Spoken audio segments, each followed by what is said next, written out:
бақытты өмір сүр. Иман мен жақсы іс бақытты өмір сүрудің кілті. Бұларды есіңде бекем сақта. Ілімізде көп оқы. Өйткені кітап оқу қайғы-мұңнан арылтады. Тәубе қылып, жаратқаннан кешірім сұрауды тоқтатпа. Аллаға қарсы келуден қаш. Өйткені күнәлар өміріңді улайды. Құранды әрдайым ой жүгіртіп оқып, Алла тағаланы еске ал. Басқаларға жақсылық жаса. Көкірегің кеңейіп, өзіңді бақытты сезініп қаласың. Орынсыз қорқақтық шайтаннан. Ер жүрек бол. Өйткені ер жүректік өзіне сенуге және бақытты болуға жәрдем береді. Жүрегіңді кек сақтаудан, көреалмастықтан, жек көруден, сараңдықтан және басқа жаман аулардан тазала. Барлық істе, тамақтануда, ұйқыда, елмен араласуда, сөз сөйлеуде, тағы басқаларында шегін сақта. Артық жүк жолаушыға азап. Бүгінгі күніңді жақсылау өткіз. Өткен уақыт пен келешекті уайымдап уақытыңды құртпа. Қайратты еңбек пен пайдалы іс-әрекеттер саған уайым мен қиындықты ұмыттырады. Кескін келбетте, материалдық байлықта, тұрмыс тіршілікте, денсаулықта өзіңнен төмендегілерге қара. Өмірде кездесетін түрлі қиындықтар мен ауыр сынақтарға алдын ала дайын бол. Дайындығың болса, сен үшін қатты соққы деген болмайды. Жаман ойлардан алыс бол. Және әр нәрсенің жаман жағын ғана ойлаудан сақтан. Ашуланба, кешіре біл. Басқаларды түсіне білуді және мейірімдік танытуды үйрен. Өмірдің қамшы сабындай қысқа екенін есіңнен шығарма. Жақсылықтан, рақат тұрмыстан айырылып қаламын деп сар уайымға салынба.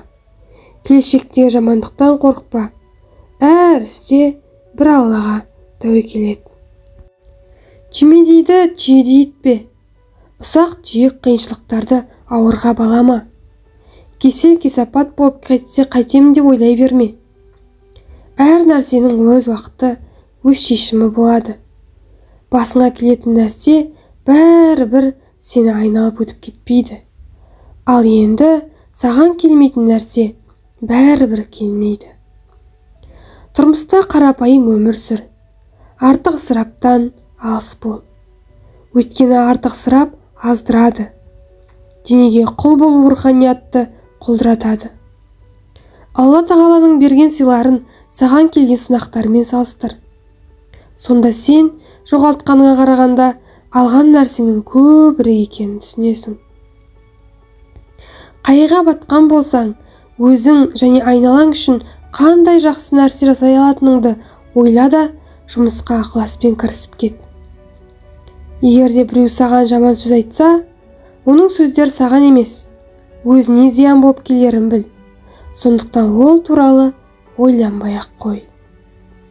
Әр нәрсенің жаман жағын емес, жақсы жағын ойла. Өйткені жақсы көңіл күй бақыттылықтың кепілдігі. Ешкімнің саған рахмет айтуын күтпей, жаратқаныңның разылығы үшін ғана басқаларға жақсылық жаса. Өзіңе және айналаңа пайда алып келу үшін жан дүниеңе жақын кәсіпті таңда. Қандай жұмыс қылсаң да шын ниетпен мүлтіксіз жасауға әрекет қыл. Сонда ол жұмыс өміріңдегі бақытыңның бір бөлігіне айналады. Әрбір іске жігерлі бол.